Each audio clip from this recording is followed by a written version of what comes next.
Hey everyone, it's Carter King. If you're an educator, a leader, or just a parent who wants to teach kids about space, check out my newest book, Carter's Journey Through Space. It's available now on Amazon, Target, and bookstores everywhere. Come explore the universe with me.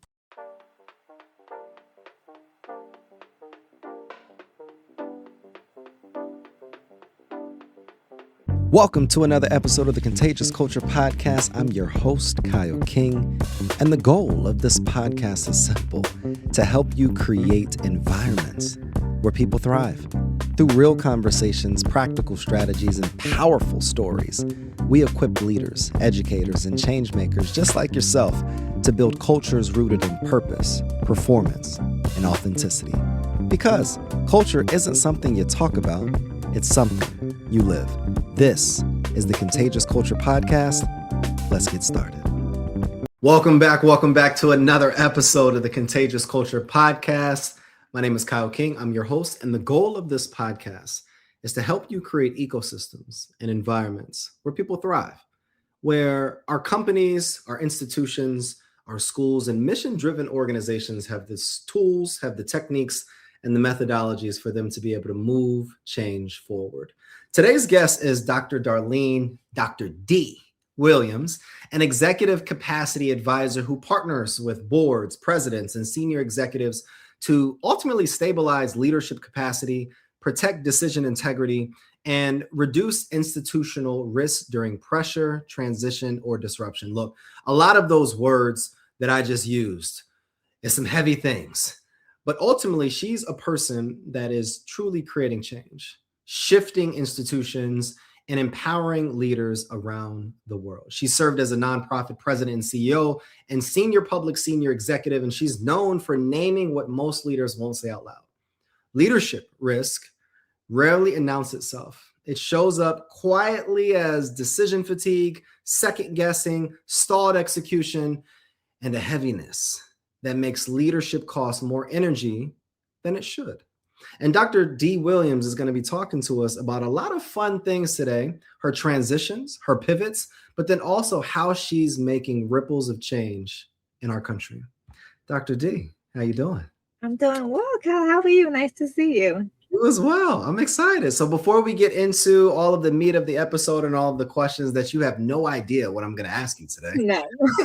can you just introduce yourself and talk about how you are making change and why you're committed to doing this work? Absolutely. So I am Dr. D, also Reverend Dr. Darlene Williams, my full name. And my work is really focused on helping individuals understand their grief journey, but not only from an individual perspective, but I like to look at institutions from a larger scale. A little bit about my story and why this work is so passionate for me. Over the past 6 years, my entire childhood family passed away. Transition. So my father, Reverend Brown, passed away in 2019. My mother passed away a year and a half later in 2022. And in 2024, my only sibling passed away in February. And in October of 2024, I became very ill and almost died. So grief and loss and understanding the impact on us related to that is very, very important to me from not only a human perspective, but a leadership perspective. And that's where my focus is for 2026. And I want to explain that. I love that first, I want to just say I appreciate your vulnerability, your transparency at the beginning of the episode.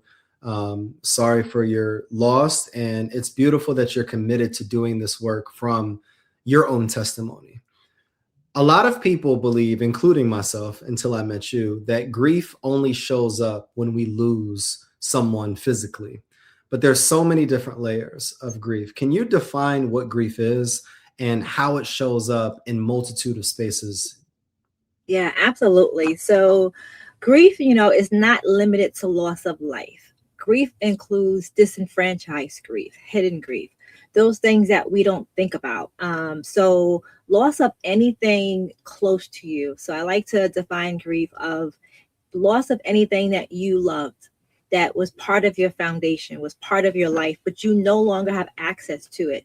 It can be something that has transitioned and it's impossible for you to have access to it, but also it could be something that's still here. that you just don't have access to it. It's distant from you now. Yeah. And it shows up in many ways. I'm glad you asked that question, because that's part of my pivot, or the addition to my journey, because it can definitely show up in loss of life in transition, as I like to call it, but also it can show up in us as individuals and leaders, and show up in our body. And I believe that's what happened to me.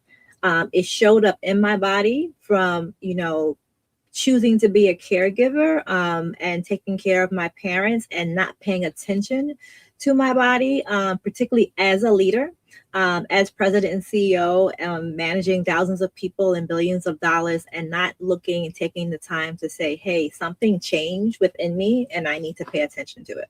That's good. It's interesting that you even provide that explanation as well as that parallel, because one of the questions that I would love to know is, why does grief oftentimes show up after the crisis or the event, not during it? Yeah, great question. And that's one of the reasons why I'm focused on institutions, because particularly as leaders, we are trained and programmed to keep going. I was literally taking my work, going to my hospital's bedside. He was in a coma for 2 months, taking his hospital tray with my laptop and working every single day, leaving here 8 o'clock in the morning, coming back at 10 o'clock at night, and working all day by his bedside, caring for him. After my father passed, I did in-home hospice for my mom, and I had her right here in the living room with me. But I was also doing the same thing. I was working while by her bedside. So we're trained and almost rewarded to keep going as leaders, as people. And then when it shows up in our body, and whether it's through anxiety or headaches or depression, things that we ignore, we don't pay attention to it. We just keep going. And that's one of the reasons why my parents aren't here now. If I can say a little bit about them, both of my parents died from 9/11 cancer. My mother, I have 4 people that died from 9/11 cancer, but my mother and father, along with my aunt and my mother's brother, were all at ground zero. Mommy was on the 110th floor. Because my mother was mugged on the subway in 1978 for her chain, my father decided she would never take the subway again to work, and he drove her to work every single day. So, of course, on 9/11, when she walked down from the 110th floor and then walked all the way home to Queens, my father sat down on the other end of the Brooklyn Bridge, watching all the people walk over, waiting for her. So he was there as well. Unfortunately, my mother was forced to go back to work 2 weeks after ground zero. And she went to work every single day, and my father drove her every single day to work. And 20 years later, they passed from 9/11 cancer. I bring that up because her trauma was never dealt with. She watched people jump from buildings. She watched people die. She saw smoke. She saw buildings collapse. And she was praised as assistant vice president for 35 years at the organization for her leadership, for coming back to work, to keep going, to be resilient. She got awards. She got accommodations. It was a failure from her organization that cost her life, and my father his life. But what made me stop and pivot from focusing on individuals and grief to 2026 focusing on institutions, because I did the same thing. Wow. Last year, I did the same thing. I went to work when my father was dying. I went to work when my mother was dying, and it almost cost me my life. And now I want to help do something about that, so organizations can really understand the importance of processing grief and loss. When you say all of that, I feel a multitude of emotions. What would be your message to leaders that are listening in, that are creating this atmosphere and this environment and ecosystem of resiliency and productivity and performance, rather than one that is awarding rest and peace and balance? Yeah. Yeah, that's so true.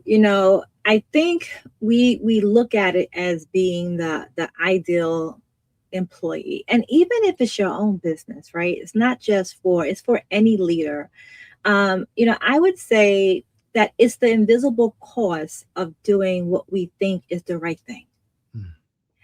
And it's not the right thing. Not only does it show up in our bodies, but it shows up in our leadership. It shows up in decision fatigue. It Absolutely. shows up in emotional detachment, in risk aversion and recklessness, and overcorrection, burnout that is masked as discipline, turnover that leaders don't understand why there's so much turnover. It shows up in different ways. And I'm focused on large institutions but also academia as a professor at a few universities, but it shows up in ways that students can disengage, or teachers and faculty members can disengage. There are so many ways that un unaddressed trauma and grief and loss can hinder us emotionally, spiritually, and physically. Mm. What do we do? I'm a leader. I work with organizations, and this across the country, in the nonprofit as well as the educational space. What do we do? We recognize that we still have metrics, we have still goals, we still have to be able to produce revenue and outcomes. But how do we create an atmosphere organizationally that supports these methods as well as beliefs that you have while still being able to create opportunities of growth? Yeah. The first thing I would say is that we have to address it. We have to name it. We have to recognize it. When's the last time you went to a meeting and saw on the agenda a question, who's carrying grief that they're not allowed to name? Mm. Who is functioning at the edge of collapse because stopping is unrealistic? What will it cost for us, the employer, to focus on what's happening in you before we focus on anything else? So I would say the first thing is to really recognize it and address it and have wellness policies that care for our employees. With my last organization as president and CEO, I totally rewrote the bereavement policy. Bereavement is the time after someone's passing. Bereavement is not grief. Bereavement is not mourning. There is a difference between the three. Bereavement is the time after the passing. Grief is the period during the passing and what you're going through in your journey. Mourning is how you express it, whether Mm. it's with crying or tears or anger. There are three different things.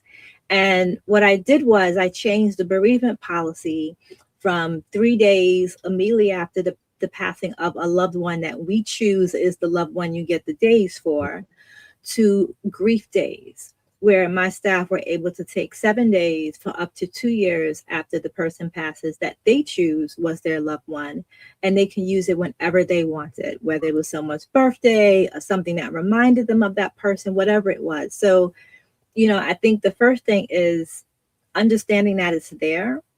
And then the second thing would be to really reframe how we look at grief and loss, what it is. Because if we do that as employers, as leaders, as executives, we will be able to have such an ecosystem that focuses on minimizing risk that will save revenue and save funding and save dollars. I like that you put that because I was coming to that next. Like, what are You are.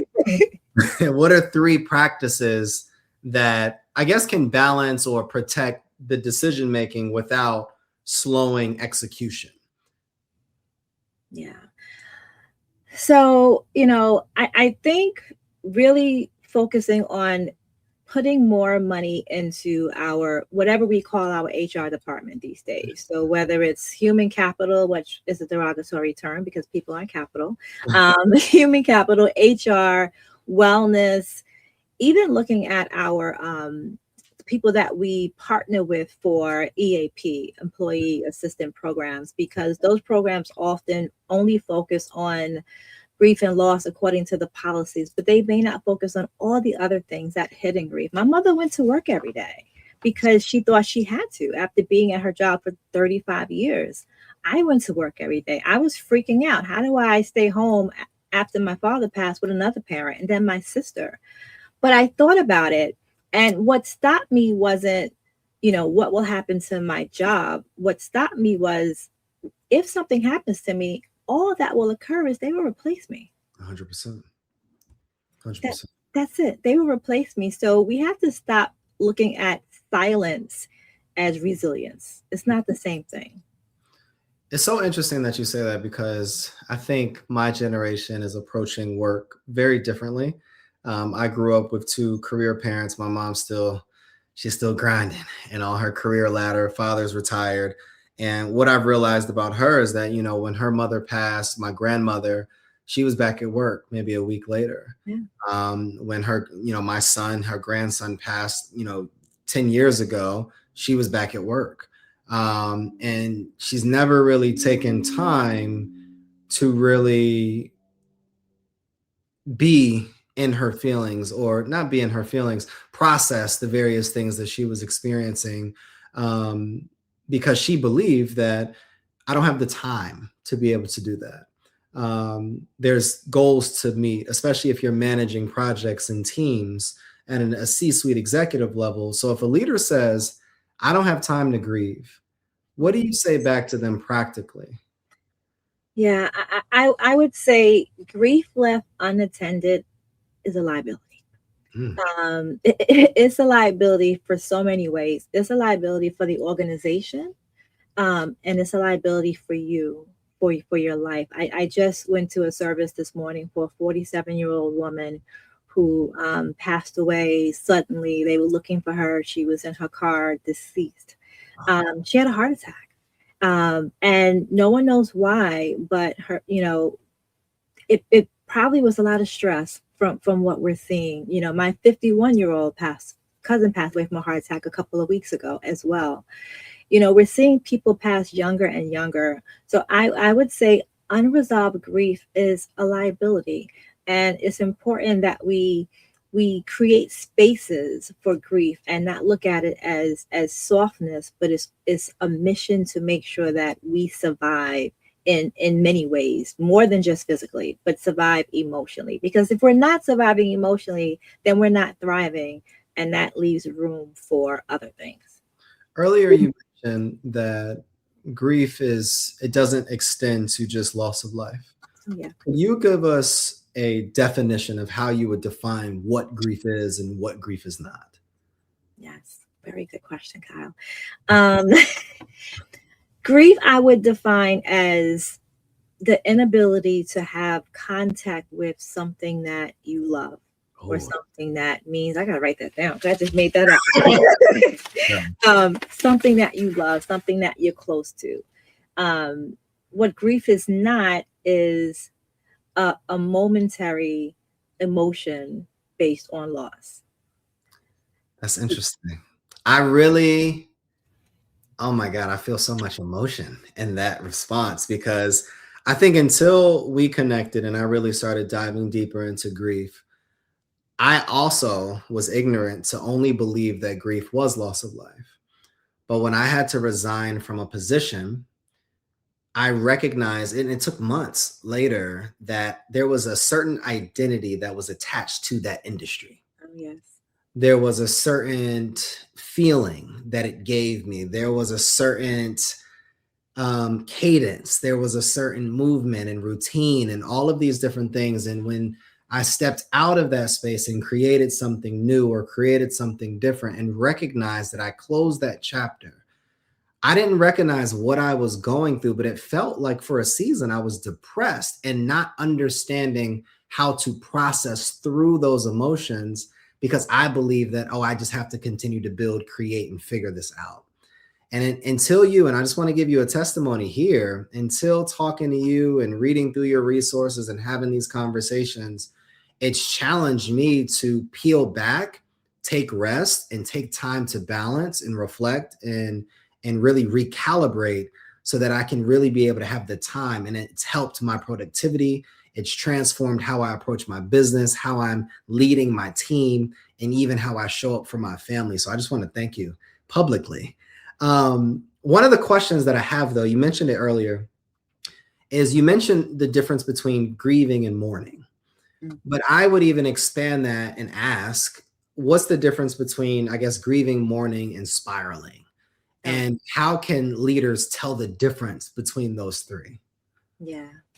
No, it's another great question. And I just want to put what I said earlier in context. If you grief doesn't disappear, and this can answer your question about spiraling. If you think of, I'm doing this with my hand, if you think of grief, this is grief, and it's in a bottle, right, or in a jar, and we grow and evolve over time, that grief is still there. But the grief gets smaller as we grow, but it doesn't disappear. It stays there. So we learn how to work around the grief. When you hear people say my loved one, my parent, passed away 10, 20 years ago, and it seems like yesterday, that's because it doesn't disappear. It stays there. So, spiraling would be living in that moment and not evolving as a person. I had someone say to me, she's a minister in my church, and she said, we don't backslide. All we have to do is stay still. And as the world passes by and we stay still, we're not backsliding. We're just not moving. Right. That's how I would define grief and spiraling. It's not allowing ourselves to evolve because of the grief we've gone through, expecting it to go away. I do not believe that there are stages of grief that are linear. We don't go through things in a linear way. You can have denial, acceptance, anger in different segments at different times. I appreciate you saying that, because a lot of people, all right, I'm in this stage. All right, that's a 3-week stage. All right, now I'm in this stage. It doesn't work like that. It doesn't work like that. No, your journey is unique. Yeah. Your experience is unique, and that is very important to understand. And you may not even go through those stages. I'm coming up, January 30th is the 3rd anniversary of my mother's passing, and it seems like it was yesterday.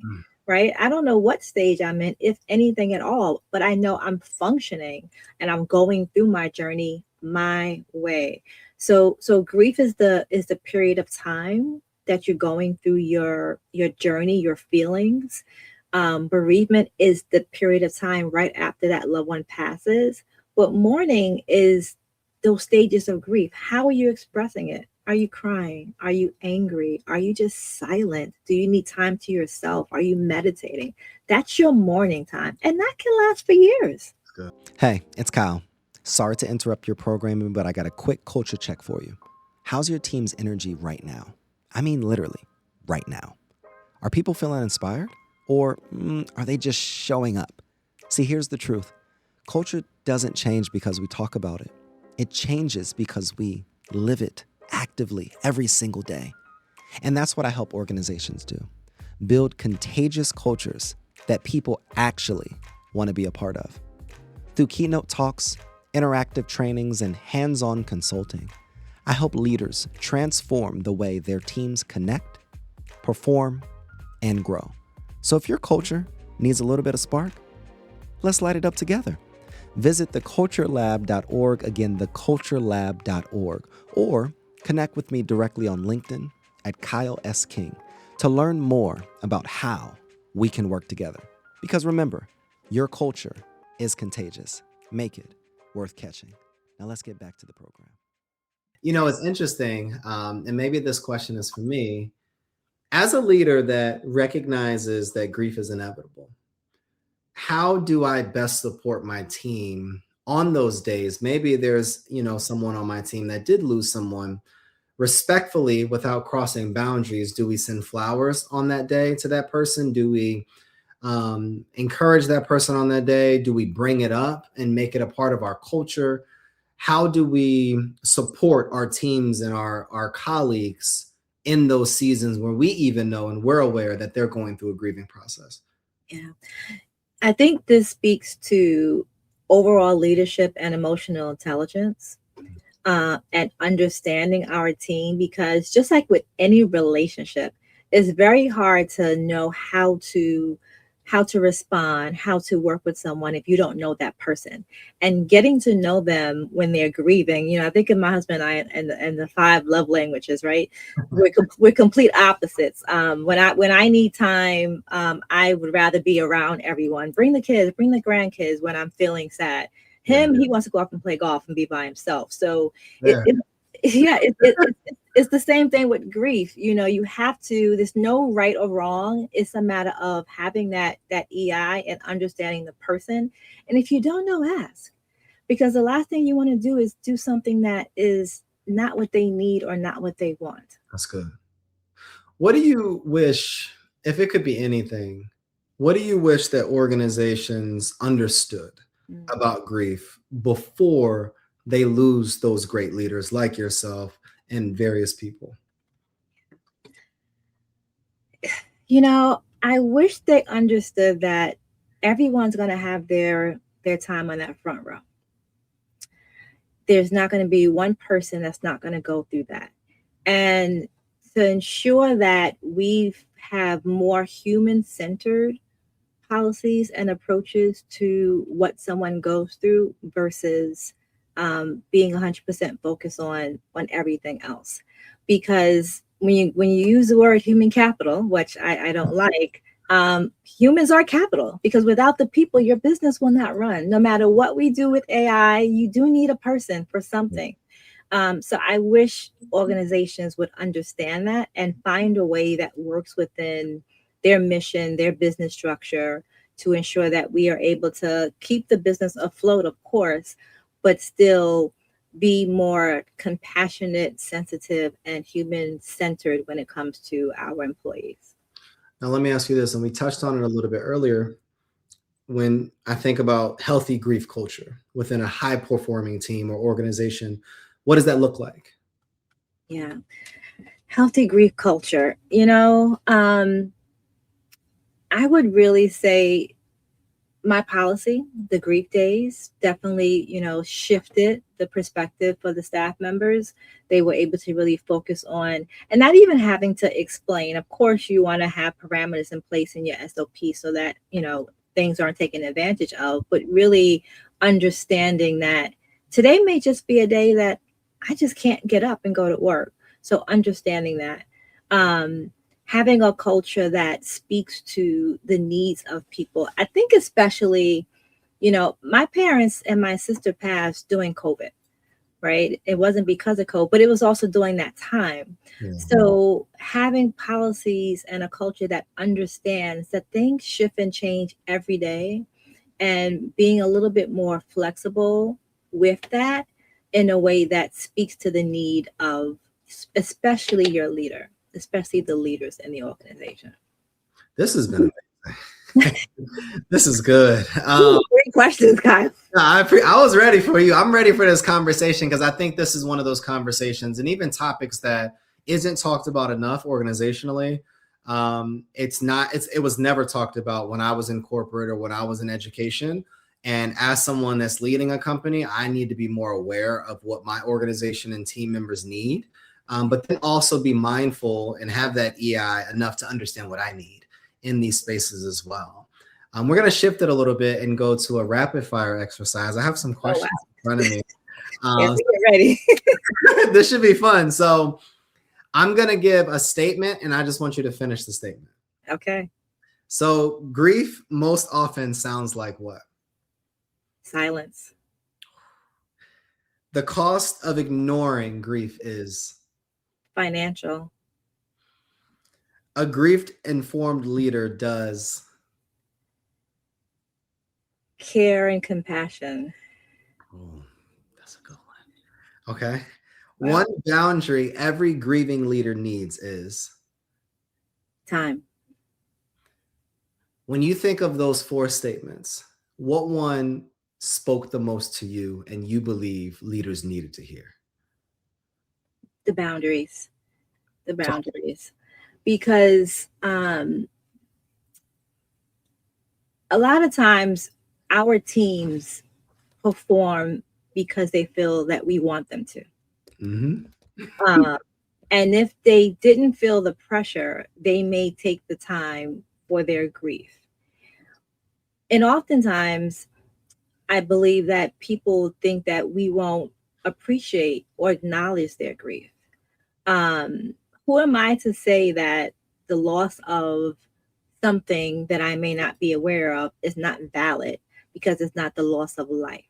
I think back to, my father when he was in the hospital.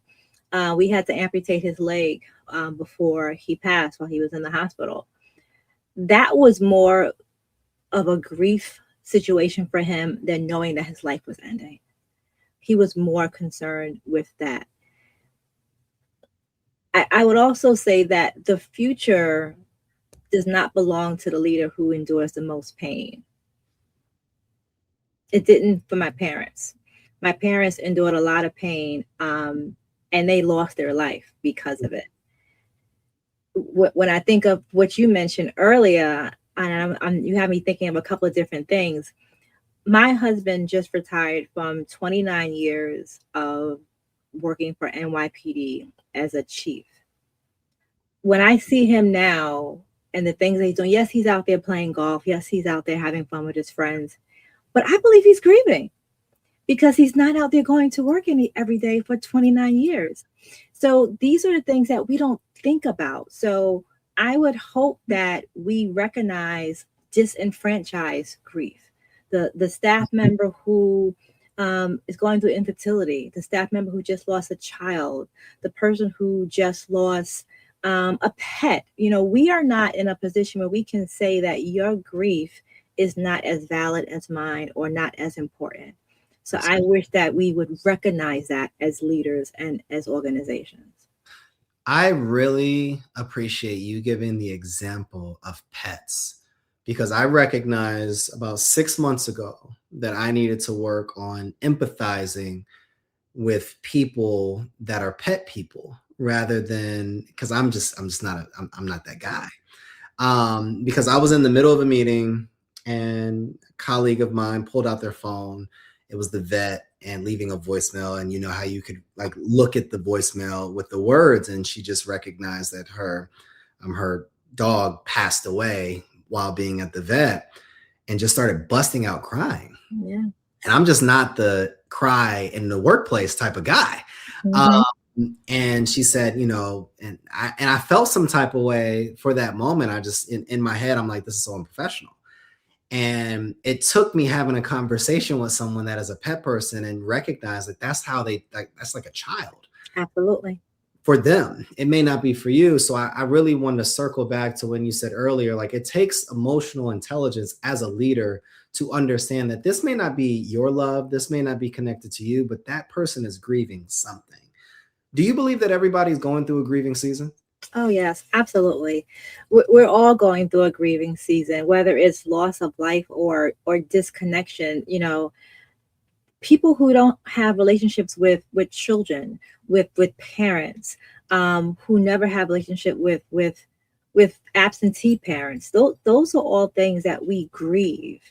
And there isn't one thing that I can think of that I can say honestly is more important than the other, because it's all relative to that person.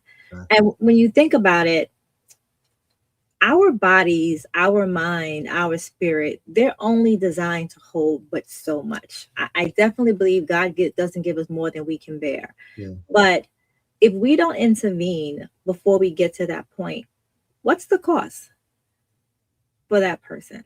Yeah. Spiritually, emotionally, psychologically, and how does that show up? So to the example, I wasn't a pet person before I had my first animal, and that animal passed away. And now I have another one, a dog. The animal's a dog.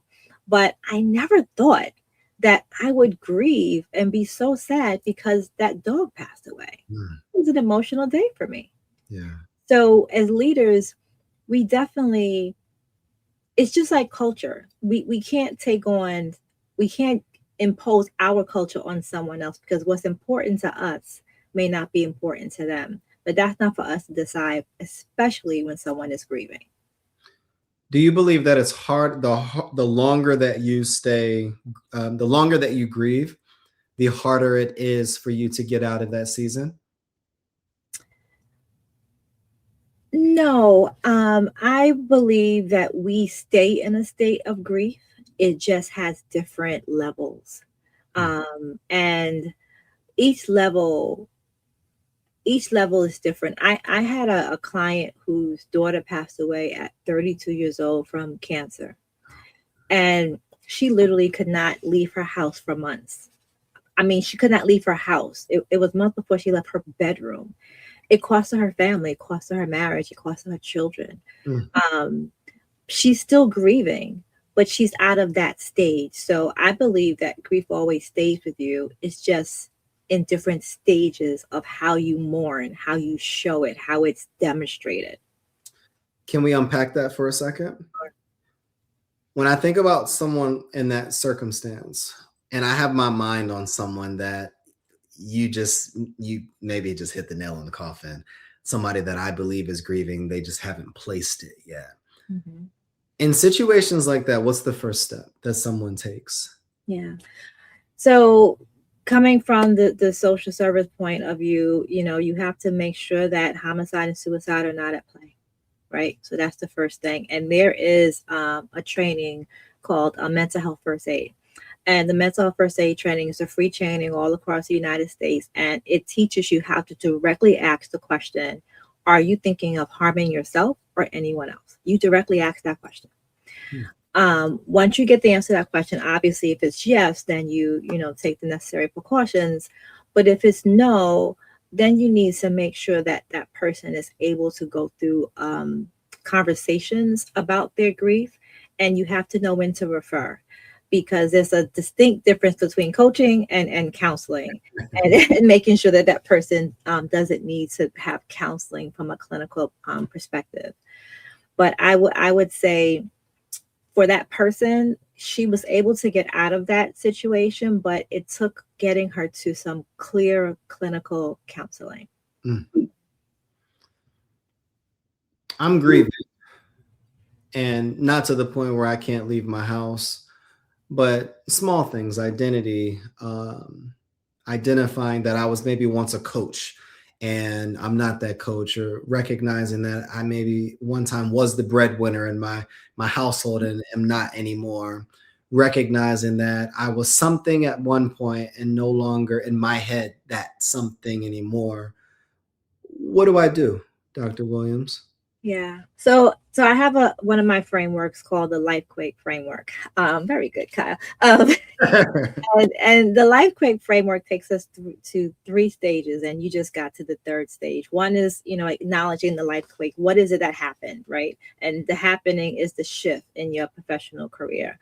The second thing is reframing what happened. So thinking about how can I change my perspective? Because it's all how we look at it. How can I change my perspective to change how I'm looking at this? But the third phase is really rebuilding. So if there's an earthquake and you have to leave your home because of the earthquake, when it's safe, what's the first thing you're going to do? Go back to your home. Go back to your home and assess the damages. Yeah.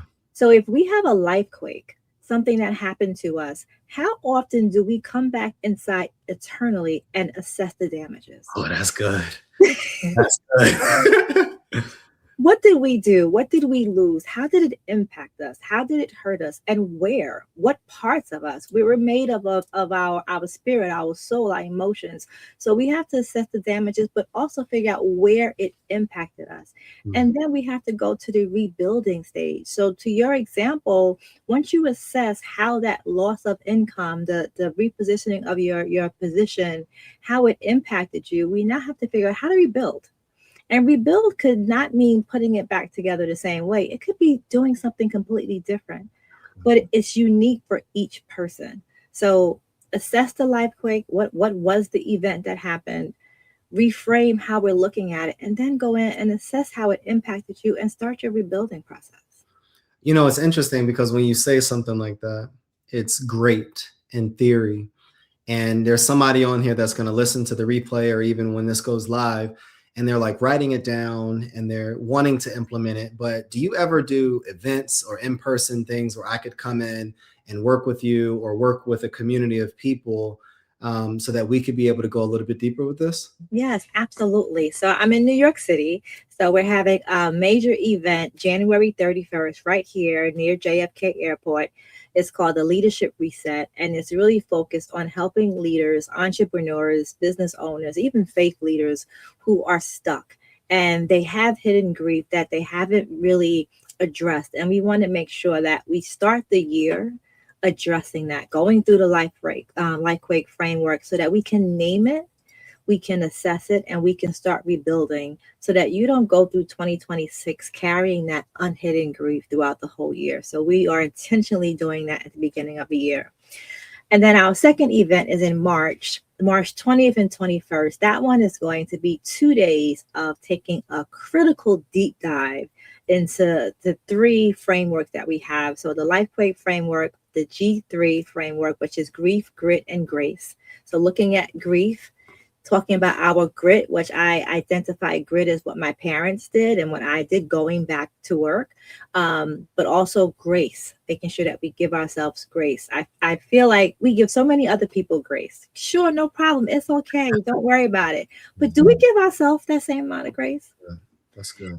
And then, my 2014 framework from my first book, the Freedom Positioning System, that framework focuses on freeing you from things that you don't even know are holding you back. It's 10 chapters about freedom from the approval of others, freedom from unrealistic expectations, freedom from anger, unforgiveness, all those things that if you go through a grief journey, they can impact how you go through that journey or stop you and you don't even realize it. So March 20th and 21st in New York City, 2 days of major transformation, and January 31st. Now, let me ask you this. If I'm listening in, is there a certain demographic in regards to age or race, or does grief show up kind of differently with each age group? Like, who would be your target person that you would want to be in the room, rather than like, have I already identified that I have grief that I'm dealing with? Who's that ideal person? Yeah, so our ideal person are really leaders, entrepreneurs, people that have responsibility, and grief is hindering them away, that is keeping them stuck and unable to move forward in their journey, in their business, in their as an entrepreneur. But there's a cost involved. But I think for leaders, it's not just you; it's the people under you. That's good. So it impacts your team. So those are the people that we want to have in that room. Do I bring my team, or is this something that I deep dive just individually first and then bring the information back to my team? If someone on your team is a leader and they are going through a grief journey, then they should be in that space. That's good. What's next for you? Let's say 12 months from now, 2 years from now, where do you see yourself? What are some initiatives that you would want to be able to create, or amount of people that you want to be able to impact? Yeah, what's next for me is working with organizations, complex organizations on a large scale. During COVID, I was CPO and COO for the largest homeless shelter, transitional and supportive housing in New York City. And I literally had to write the whole COVID policies from scratch to keep our clients safe, our staff safe, and the community around us. So my focus and goal is to work with large organizations to help them not only through crisis situation, but before crisis. So they can have some risk mechanisms in place to stop this from impacting them before it happens.